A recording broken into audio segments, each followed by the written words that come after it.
Imagine having properties that pay you while you sleep, protect your money from inflation, and unlock tax breaks big enough to change your life. That's what short-term rentals can do, and why you can't afford to not listen and pay attention to what is being taught in this episode. They say the best time to buy real estate was 20 years ago, and the next best time is today. My guest today, Avery Carl, will show you how. She owns more than 250 doors. She's written 2 best-selling books, Short-Term Rental, Long-Term Wealth, and The Short-Term Rental Expert's Playbook.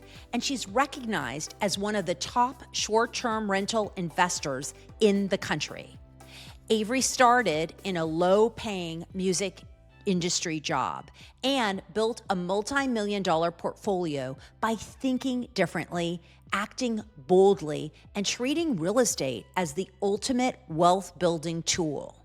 She proves that financial freedom through short-term rentals isn't just a dream, it's possible.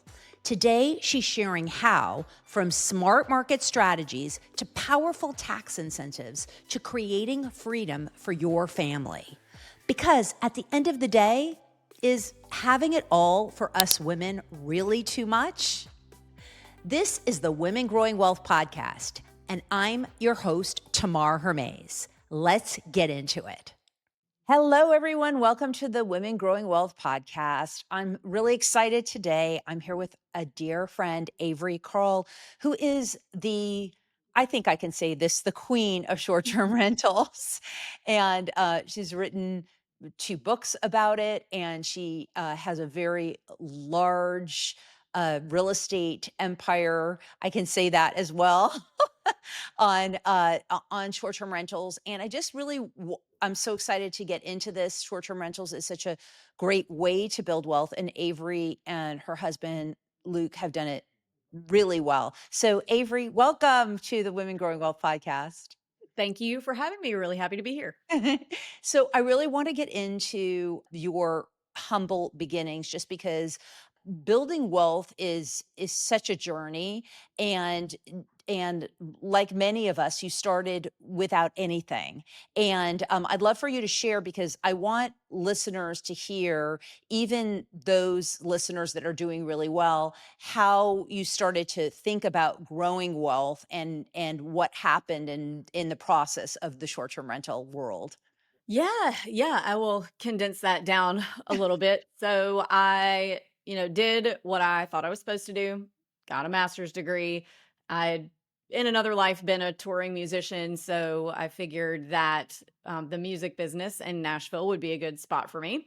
And the music business pays nothing because it's sexy and everybody wants to say they were in a room with some idiot country music star last night. So they're willing to work not only from 9 to 5, but then have to stay out all night, which I'm not into at my age anymore. Have to stay out all night to, keep your job and schmooze people. So I was making $37,000 a year, which was not worth it to me to be like, I was in a room with Keith Urban last night and I'm so cool. And my husband and I had just gotten married, and we had just a tiny bit of money saved up. We had about $10,000 saved up, and I was super into Dave Ramsey at the time. I was really trying to take control of our finances and build our financial future, and all these things when you're first getting started that you're thinking about. Well, that you should be thinking about all the way through. Anyway, so I did what I thought I was supposed to do again. And we went to a financial planner that was just an Edward Jones office. I should probably stop saying that name, but it was an Edward Jones office in the same building as my corporate job. And we took our $10,000 in there to this financial advisor and said, okay, what do we do with this? And she basically told us we didn't have enough money for her to bother with. And we were like, cool, great. So we left, and we were thinking, well, there's got to be something that we can do with this. If it's not enough to invest it, there's got to be something we can do with it to grow it.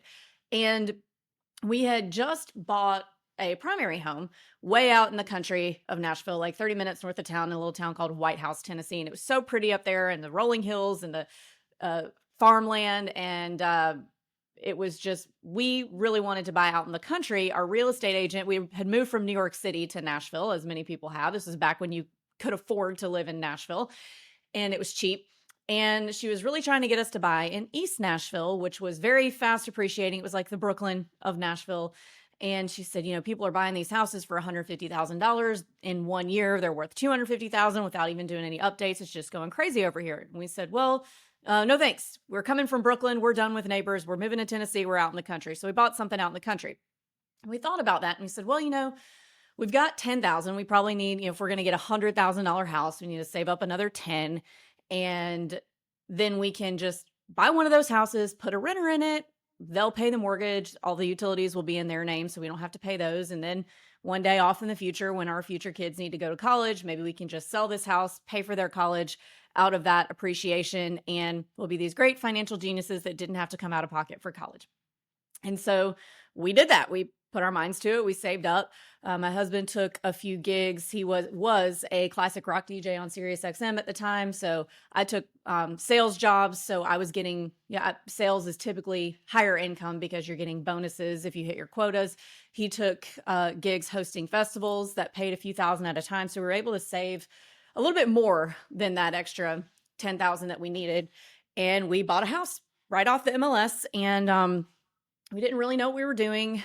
We went to one Nashville real estate investor meetup, a Nashville RIA meeting, and it was so intimidating because we were there with all these investors that had all these doors, and they're talking about how they're spending tens of thousands of dollars on direct mail every month, and they're not getting anything because Nashville's over, and you can't invest in Nashville anymore. If you didn't invest in right after the 2010 flood, then you missed it. You missed the boat. It's over. It's done with. And we're like, great. No, it's another dead end road here. But we kept looking and we found a property. It had just been listed and it had no pictures yet. And we happened to be like right around the corner from it when we saw it pop up. So we went and looked at it and it was actually totally pristine, had one owner, updated kitchen, and it was $122,000. And we bought it. We were the first offer, didn't get multiple offers. And we were able to rent that for $1,550 a month. And the mortgage on it was $647 a month. So it's almost $1,000 a month cash flow on a long-term rental, which is unheard of.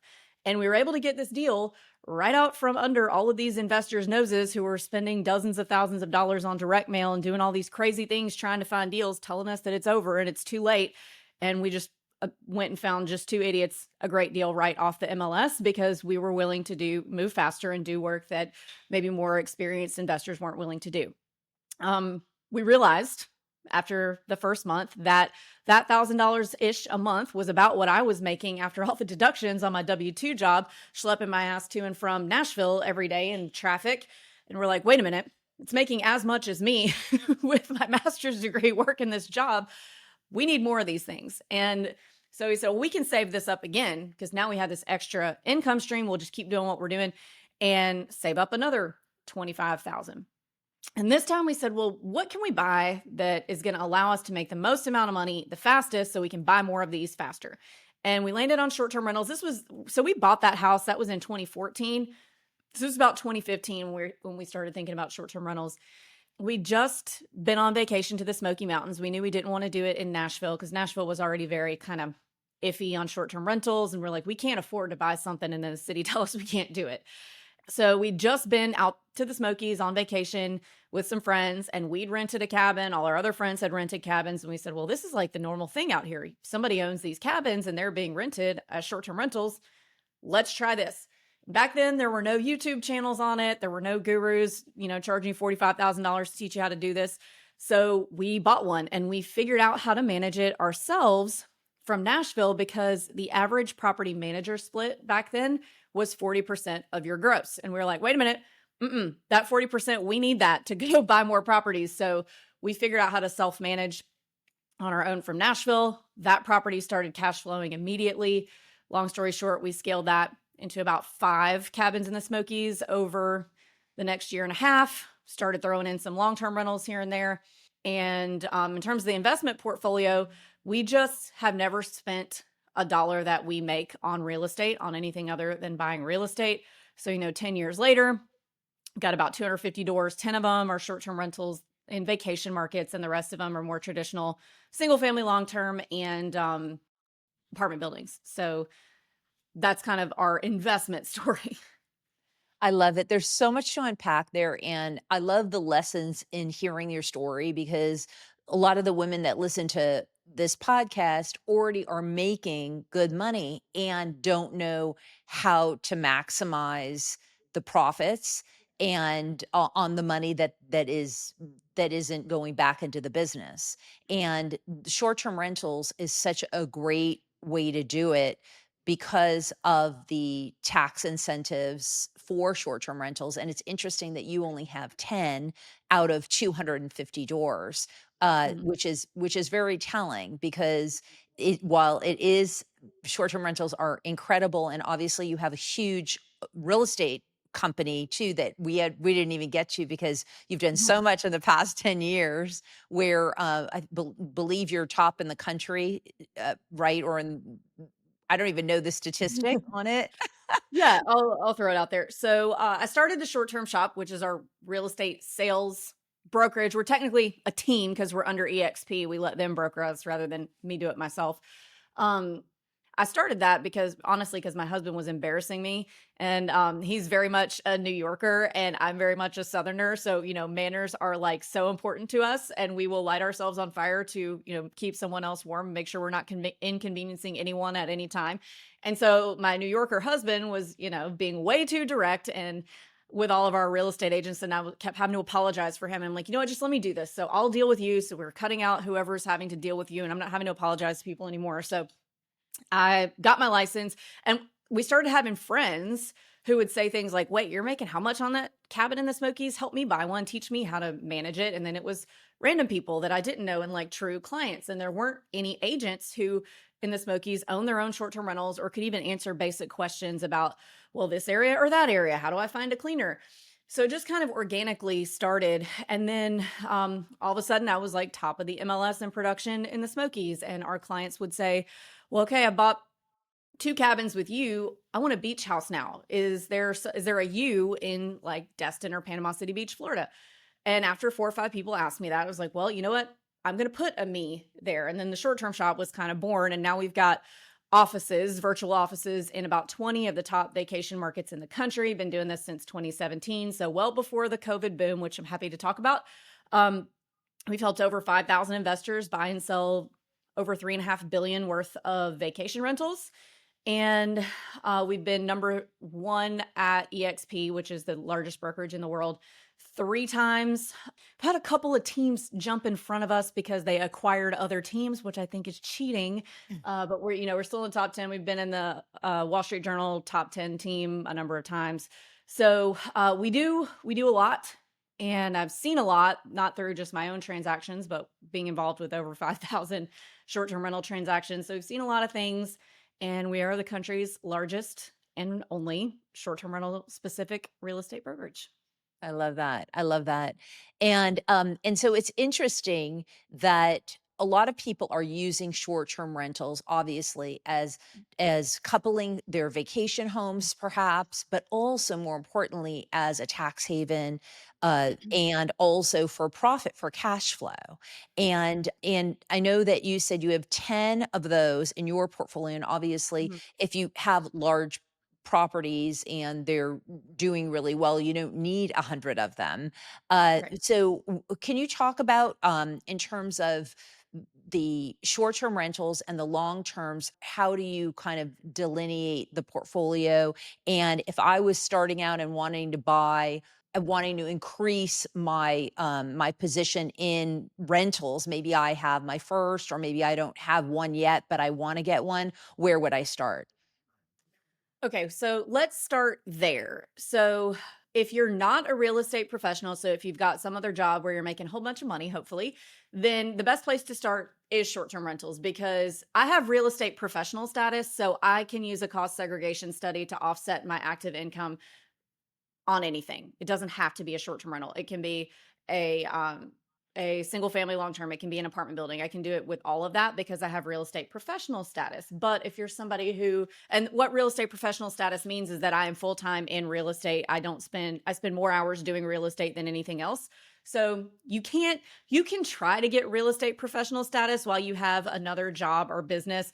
But if you get audited, you're probably like, they're going to be like, no, you don't. You have a full time job.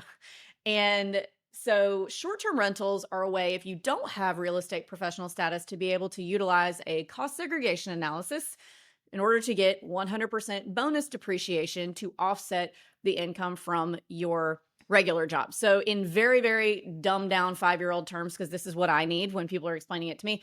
I'm not a CPA, so ask your CPA, but basically it looks like this. So, if you're a high income earner and you buy $1 million short-term rental, you can then reduce your active income at your job by your taxable active income by roughly $200,000 to $300,000. It depends on a number of things and attributes of the actual property that you're buying. But $1 million property, you're looking at offsetting your or lowering your taxable income at your job by $200,000 to $300,000. So that's a really good place to start if you're new into real estate.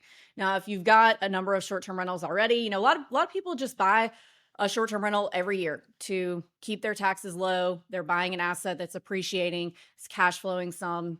We've seen people nowadays, though, back in the day, people would say, I need a 30% cash on cash return or I'm not buying it. And that's not realistic anymore, which is good. We have stabilized. This is a good thing.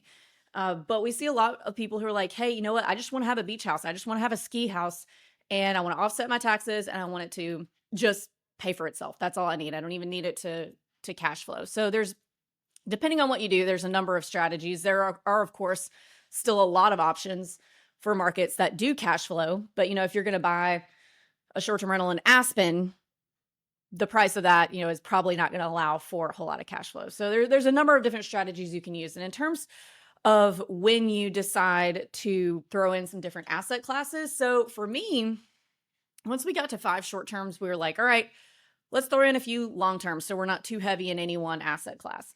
And now we just kind of have I like to call them vacation rentals because we only buy beach houses and mountain houses. We're not going into your grandma's neighborhood in Indianapolis and buying starter homes that people would have bought, that people like to yell at me on the internet about ruining the housing shortage or ruining the housing market. Like, guys, I'm buying $1.5 million, 4,500 square foot beach house in a town of second homes with no jobs, not, your grandmother's neighborhood in Indianapolis. So anyway, I like to differentiate that they're vacation rentals. It just is kind of up to you when you feel like, okay, I've got enough cash flow, I've got enough short-term rental properties, let's start throwing in some long-term. So with long-terms, especially single-family long-terms, they are so passé in the real estate investing community. Everybody's like, oh, single-family long-terms, you're not doing subject to and creative financing and syndicating hotels and doing all these crazy things. Like, it's just so boring that the whole real estate investing world forgets about it. But when done at scale, they make a lot of money and a little bit easier money than other types of real estate. And we started investing in apartment buildings because one time we had in 2022-ish, 9 single family closings in one day. And it took a really long time to sign all that. We had a notary at our house. Our kids were 1 and 3. They were all over the place. I'm yelling at my husband, yelling at the kids. I'm embarrassed that the notary's in the house. Everything's a mess. And we're like, why don't we just let's buy a 9 unit and have 1 closing. So then we started buying apartment buildings. So it just kind of depends on what you feel comfortable with. I'm one of very few investors that I know that invests in all types of asset classes. Typically, short-term rental people are only short-term rental people, and long-term rental people, apartment guys, are only apartment guys, and they don't cross over. Now, maybe the timing of my portfolio had something to do with that. So when COVID hit, we had 5 short-term rentals and like 25 long-term rental doors. We were buying duplexes in Chattanooga at that point. And COVID hit and we were like, oh crap, everybody's been telling us that short-term rentals are the other shoe's going to drop and we're going to be screwed. And here it is. It finally happened. And we thought, well, thank goodness we have our long-term rentals. So if something happens with the short terms, we've got these. And then, as a matter of fact, the opposite happened. The short-term rentals boomed. And then we had to worry about these eviction moratoriums for the long-term rentals. So we flip-flopped over the course of 2 weeks. Well, there go the short-term rentals. I'm glad we have the long terms to like, oh crap, long terms are going down. Good thing we have these short terms. So that experience just in those 2 weeks, which back then we didn't have the financial cushion that we do now to where like we'd be okay either way, really kind of stuck with us of, well, we felt comfortable. We had an 18-month-old and I was, I guess, 6 months pregnant with our second one. And it felt really good to know that our family was going to be fine either way because we had the two of these different asset classes. So that stuck with us and we like having that diverse portfolio, but a lot of people don't do it. So it really just is what your comfort level is, what you're more comfortable investing in. Commercial guys have a really hard time getting into short-term rentals because the analysis of short-term rentals is so subjective. It's not like, here's your pro forma, the rent is what the rent is, whether I own it or you own it. Short terms, it's like, I can make way more money than you, or you can make way more money than me just based on a number of small tweaks. Like one of the biggest ones I see is 3-night minimum stay. Okay, well, if you've got a 3-night minimum stay and I've got a 2-night minimum stay, you just eliminated any potential weekend only bookings because the weekend is only 2 days. So all my weekends are going to be booked and I'm going to make more money than you. So those guys have a hard time because it's so subjective. Whereas short-term rental investors, they look at, okay, well, you know what? I can throw an extra 50,000 at my property this year, add a sauna and a hot tub and a cold plunge and all these things and increase my income. Whereas why would I buy this apartment building where I can't do anything to it until somebody moves out and then I can only do it one unit at a time? So a lot of people have trouble crossing over. Yeah, no, absolutely. I love the idea of diversification. I'm a huge diversification person because of the reasons that you said, which is that in any asset class, in stocks, a traditional financial advisor will tell you, of course, to buy 40% bonds and 60% stocks. And there's all kinds of equations. And it's been known that even Ray Dalio talks about how you have an all-weather portfolio and you mix up the different asset classes because not everything's going to stay the same and not everything's going to be popular in investing at the same time. So the other thing that you've done that I really like is that you have kept everything yourself. You've kept it all in house. You haven't really had a lot of partners in any of your business dealings, which on one hand can make it harder because you have to do everything on your own, but you have teams in place. So it's not, so none of your work is really passive at all, truly. Mhm. And the other side is that when you hire, when you partner with people and you have other people that might be in charge of a project like a syndication where you have a sponsor, then you're kind of at the mercy of the sponsor to make sure that they execute. And what I found is that a lot of times they do if you pick the right partner, but if you don't pick the right Right. partner, then you're kind of can be in a world of hurt if you're not able to make any changes and things aren't going well on the deal. So it's interesting, and these are obviously with my group, I teach. Uh, very carefully how you can invest with other people and be completely passive. Mhm. And I've learned the hard way that keeping some of your cards close is pretty important Mhm. in terms of in terms of building. Now, I love though how you're talking about also about different things you can do in short-term rentals to make a difference. And it's the same thing with the long-term rentals in terms of where do you buy? And that is always a big question that I'm sure you get a lot. So how do you help people that are looking to buy and the women listening to this podcast, what locations to look at? Okay, great question. So for me, I focus on regional drivable vacation markets. So areas that are like true second home markets that the majority of the people who are coming to visit are driving in. So, like down here on 38, everybody's driving from the Southeast, the Smoky Mountains in Tennessee. I like beach markets, mountain markets, national park markets, lake markets. I don't love, suburban markets with a few exceptions. So, like Scottsdale, Kissimmee, because you have 54 million people coming to Disney World every year, and only four of the on property Disney resorts can accommodate more than four people. So, if you're a family that has three kids, there are four resorts and it's extremely expensive. And not all 54 million people who go to Disney World who may have more than five people in their family can afford that. So, areas like that, I'll kind of come off of that beach mountain national park thing. But that's the type of market that I like because everybody's like, oh, Airbnb's over. And the regular Airbnb, it may be, and good riddance. But vacation rentals have been around for centuries. In the US, they've been around for at least a century. I have an entire book on it, on this area called, I think it's called the Rise of the Redneck Riviera, which is the beach between Gulf Shores, Alabama, and then all the way down to Apalachicola. Basically, the whole Florida Panhandle used to be called the Redneck Riviera before the New Yorkers discovered us on 30A, and now it's called the Hamptons of the South.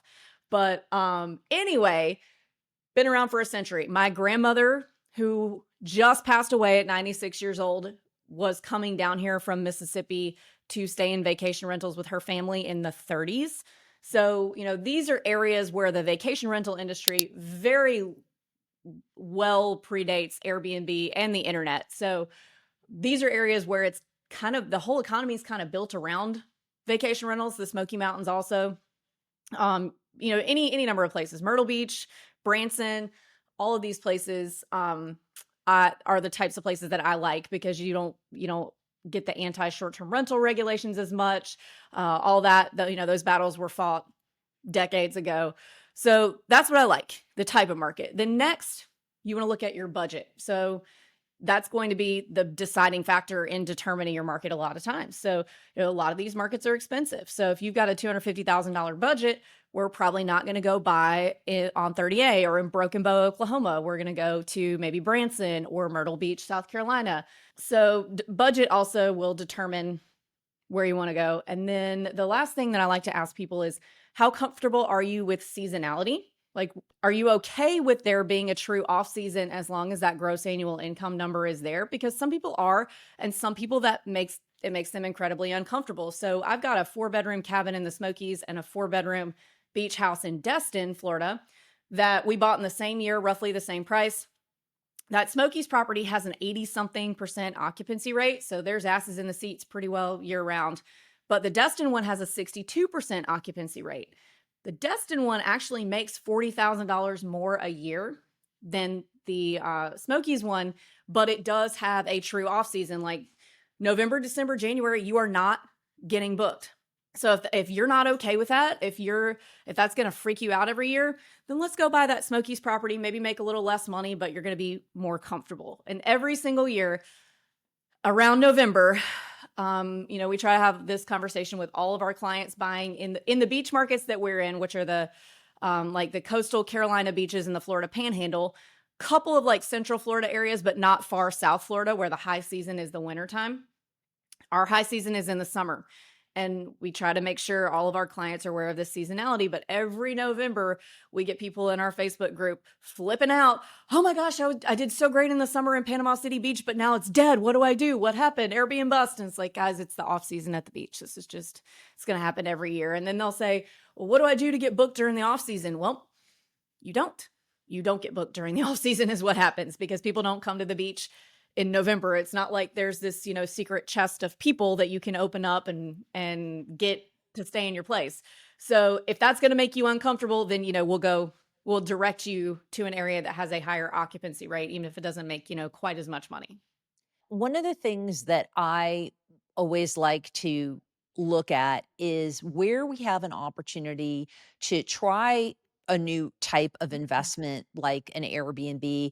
I always say if you have a lot of discomfort with the variables, then try something in Myrtle Beach, South Carolina. Don't try a huge 5-bedroom, $2 million home, even if you can afford it in rosemary, unless you're actually going to know that you're going to stay there and get some use out of it, because it could be taking on more than you're comfortable with. And unfortunately, there is an art to making money in real estate. And so what happens is that if you're not comfortable and you're not doing all the things that need to be done to compete with the other people that are doing it well, then you could end up upside down. I know that when we had the market correction, unfortunately, we had some people that had bought a lot of properties that just really weren't that keen on how to handle Airbnb, and unfortunately, they had large mortgages. And between the stress of people not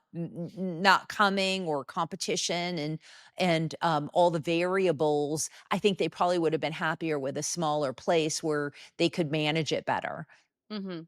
Yeah, I totally agree with that. And I think it's everybody's default to try to buy the biggest property that their budget will afford. When a lot of times, like the most overlooked and easiest to rent properties are studios and one bedrooms. Like I've got a studio cabin in the Smokies that makes $70,000 a year. Gross is 70. I paid 125 for it. My mortgage is, nothing.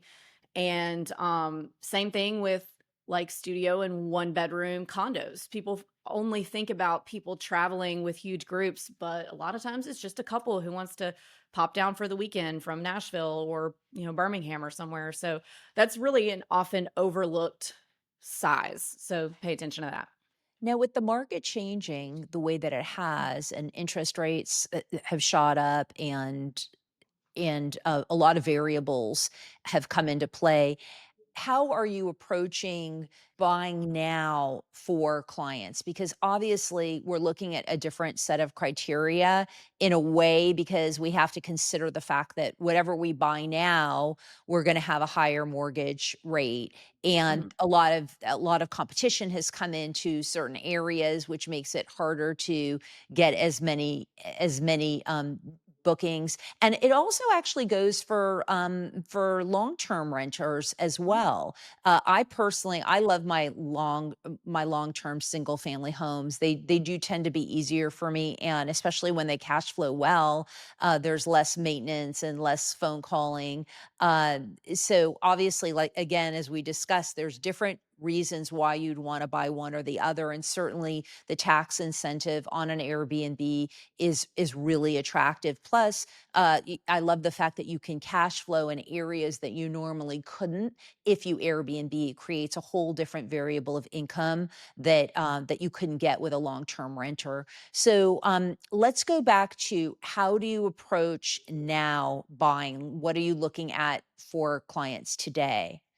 Oh my gosh, it is so much better being a buyer now than it was 2 years ago. So 2 years ago, it seemed like a great time to buy, and it was in one sense when we had 2%, 3% interest rates. The problem with that is everybody wanted to buy something at those rates. So there was a lot of competition, 100 offers on every single property, not even joking.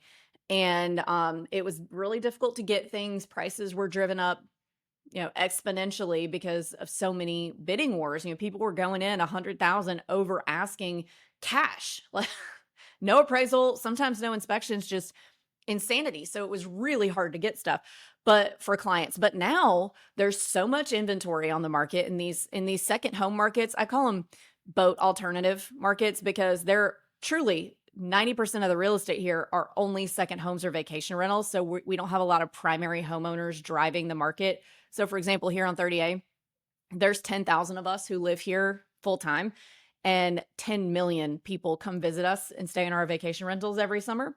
So, a lot of the property, there's way more houses than there are people who live here. And so, markets like this or the Smokies or, insert any vacation market you can think of, there's a lot of inventory. So you have the ability to actually be a real estate investor now and make offers, make low offers and negotiate. And okay, if this guy's not coming down, let me go walk over to the house next door, see how far they're willing to come down. And you have the time to do that because rates are high, nobody's buying anything. So I've bought 3 short-term rentals this year.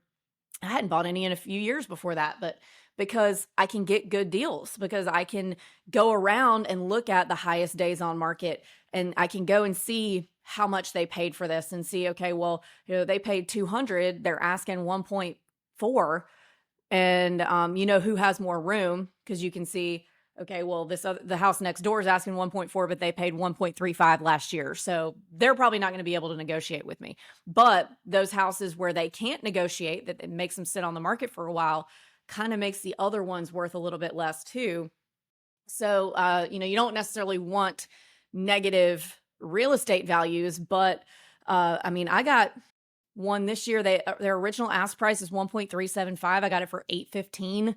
I got another one that started at 8 something. We got it for 625. So if you're persistent and you're patient, because not every seller is going to be realistic, but you can go out there and get some really good deals right now if you're willing to do the work, which a lot of people are not willing to do the work. Well, that always comes into play.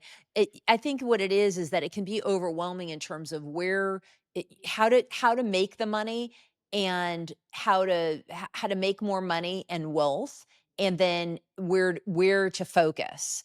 Mhm. And I love what you're saying about the interest rates, because interest rates are a big fallacy in terms of that's the reason that people can't buy houses. Because the truth is, the difference between 3.5% and a 7.5% is maybe $500 a month. It's not like outrageous. It's not like a huge gap. If you think about, wow, I just got a house for $200,000 less. What would you rather have? Pay $500 more a month, or get a house for $200,000 less? There's a big gap there.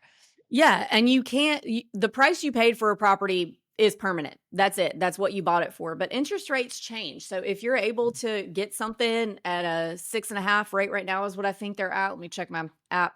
Um, and refinance. I mean, you want to buy something that makes sense as it stands, but if rates do go down, you're better off already owning the asset and just refinancing it than having to jump in once everybody gets off the sidelines again. Yep, 6.53. Once everybody jumps off the sidelines again because the media is talking about interest rates. It really, what I've noticed being in the absolute toilet bowl of the real estate market the past few years, because it's been the last 3 years have been the worst real estate market in terms of number of homes sold in the last 30 years. So more homes were actually sold in the 2008 crisis than the last 3 years. So here's, what I've learned about this is that it doesn't actually matter what the rates are doing or anything in the economy is doing. It matters whatever news outlet a person prefers. It matters what they're talking about. So even though nothing has really happened on the interest rate front in the past few weeks, we've seen a huge uptick in buyers come through the door because that's what everybody's talking about in the news. And when we first, like, I would say all of last year and towards the end of 2023, I would say things like the real estate market's in the toilet, it's terrible. And people on the internet would yell at me and say, "No, it isn't. Nobody can get a house." And I'm like, "Guys, it is, but you don't realize because it's not being talked about in the media yet. But what I'm seeing in the numbers shows that it is." And then now the media is kind of catching up with that, and nothing's really even happening. But because the media is talking about it, a bunch of people are jumping in and buying houses now. So now the next thing you need to buy is a newspaper. Right. Or a social media channel. Right. It's all the marketing that Yeah. makes the difference. So, okay, so let's say, so now we have a lot of ideas here in terms of short-term rentals, and obviously, if anyone wants to learn more about where to buy, they can reach out to you and your team. Let's talk about the long-term rentals, because that's something that we both have said we really like a lot. And I'm wondering, what you're recommending now in terms of long-term rentals. Yeah. So, roughly same strategy is just make those offers, make low offers and make a lot of offers and see who you can get to negotiate with you. I've actually had a harder time getting long-term sellers, whether they're primary homeowners or they're other investors who are selling, to negotiate this year than I have short terms. I think we bought two long terms this year, but it was like a pulling teeth process. So I haven't seen the negotiability, if you will, on the long-term side, but the strategy is the same. They're both single families. Go around, see who you can get to make a deal with you. Exactly. And, you wanted to talk about how you juggle all of this with kids, and Okay. this is something where it's worth talking about since this is women growing wealth, and women have a lot of roles in caretaking Yes. frequently. So tell me how you've navigated this. Whew, the best way we could. So for me, I know everybody says this and like whatever, nobody wants to hear it. I wake up at 4. My husband also wakes up at 4. Any like major to-do list for the business that I have for the day gets done between 4 and 5:45 a.m. because nobody's calling me, nobody's awake. There's no clients awake that might need something. Other real estate agents are not awake needing things. So I can knock out a pretty big to-do list in that hour and 45 minutes. Then I get the kids breakfast ready at 5:45, wake them up at 6, do their morning shift. Luke, my husband, takes them to school at 7:30, and then I will start my workday. And when you get all the hard stuff that you don't want to be interrupted on done before anybody else wakes up, because if I wait to do those things until 8 o'clock, I'll start for 15 minutes, my phone will ring. I'll get another 15 minutes, my phone will ring again, or I'll have a meeting or something pop up. I don't ever have like 2 uninterrupted hours without some kind of a meeting. And so it just never gets fully done. And then I'll get distracted and never come back to it. So that 2 hours in the morning really does make a huge difference, and then I get anything that was not on that to-do list, but that needs to be done not in the presence of children, like, if I need to do any social media stuff or record any podcasts, that all gets done. I'm finished with all of that by 1 o'clock, and then or sorry, by 2 o'clock. The kids get out at 2:30, and then it's kinda like they have 2 stay-at-home parents, whether they like it or not, once school's over, because they both, if they both have tennis lessons, Luke and I are both going. We're both going to soccer practice. We're both, sometimes we trade off for errands and things, but we really pride ourselves on giving them that kind of two parent, stay at home parent experience. So they have both of us. And it's worked really well so far, just time blocking as best we can and everything else just kind of juggling. And, he makes sure he's finished with all of his work also at 2.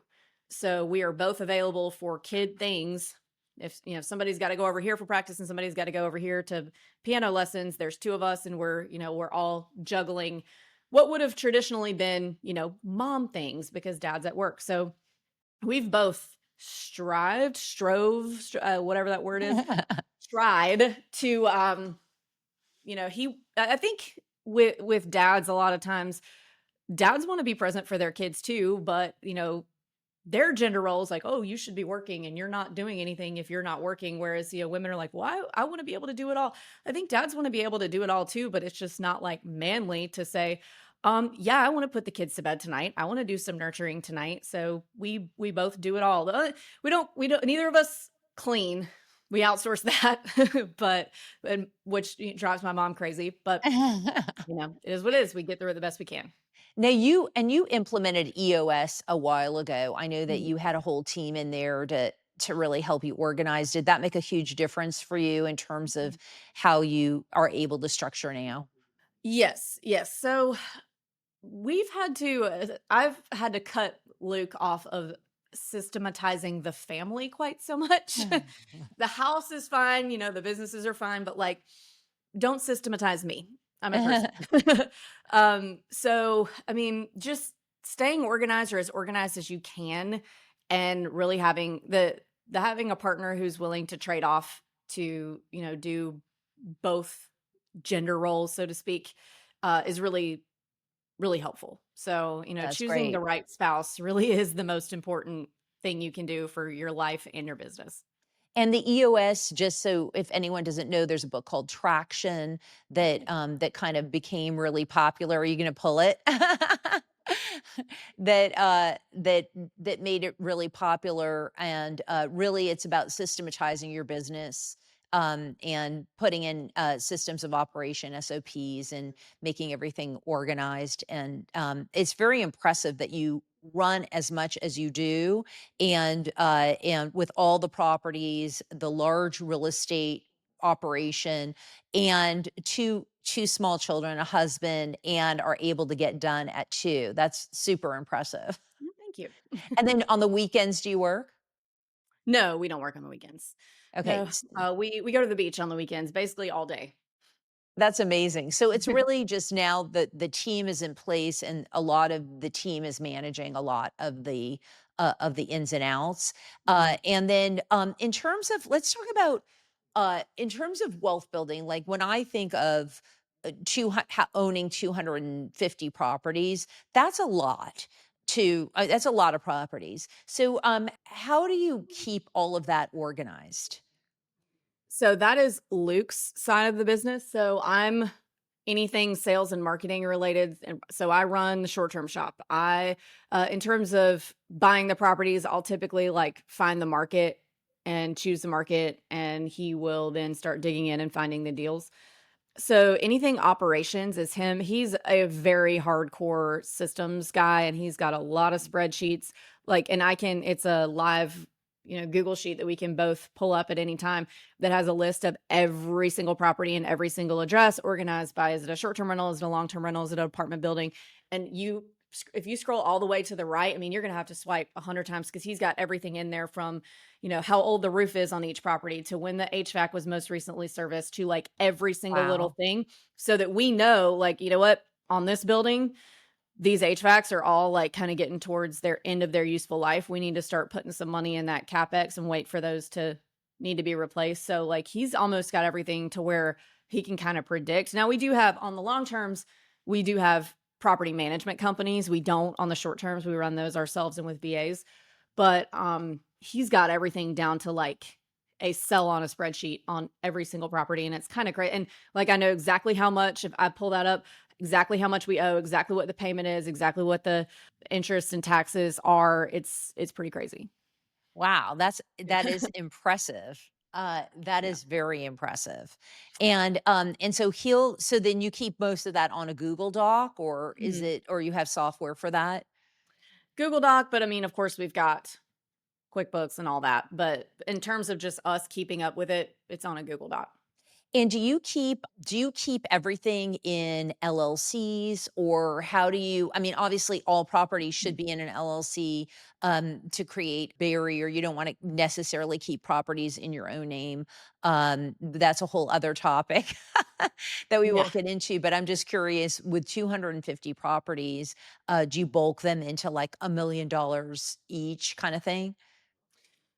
I don't know what he has the exact setup is, but there's each one is in its own LLC, which is then there's a Oh, cluster of them in a holding company, and then there's X amount of sure. holding companies, and then a trust. So there's Sure. several layers.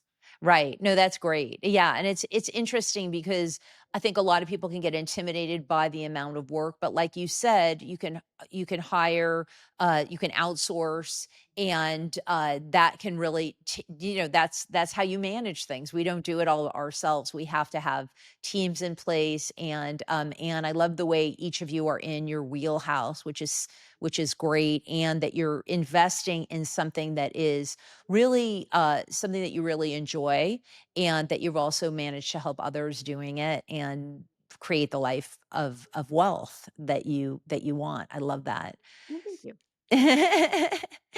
So Avery, tell us about your books, about how people can reach out to you, and anything else, how they can find you and follow you on Sure. social. So, number one place is the shorttermshop.com. You can get in touch with our agents. You can get in touch with me. You can find all of our social media stuff. YouTube is at the short term shop, Instagram at the short term shop, or I'm at the Avery Carl. Um, Books. So I've got two books out on short term rental investing. The first one is called Short Term Rental, Long Term Wealth. It's more of like a primer on on how to do short term rentals, how to invest in them, like how to choose a market, how to choose a property, how to analyze things like that. And then I had one come out this year called Smarter Short Term Rentals. And it's more on that kind of dorky stuff that we touched on earlier with the EOS and the systems and processes and the actual scaling of the business. Those two. Oh, and then my podcast, the Short Term Show. We've been around for 4 years now, and Wow. coming out with a new episode every week on interviewing short-term rental investors. So, Yep, I've been on it. yep. I think I've been on it twice, actually. I think you have. Yeah. Well, this is amazing. Thank you so much, Avery Carl, for being here today and for shining your light on women growing wealth. This is real estate is so critical, I think, to every portfolio. I think everyone should want to own some real estate because these assets are where 90% of millionaires are made, and it just there's just so many great avenues to go, and you've shined on so many today, especially the short-term rental opportunity. So thank you. Thank you. Thanks All for right. having me. And for anyone who loved this episode, which is everybody, right? Please like, subscribe, and follow Women Growing Wealth wherever you're listening or watching on YouTube. And thanks for being here.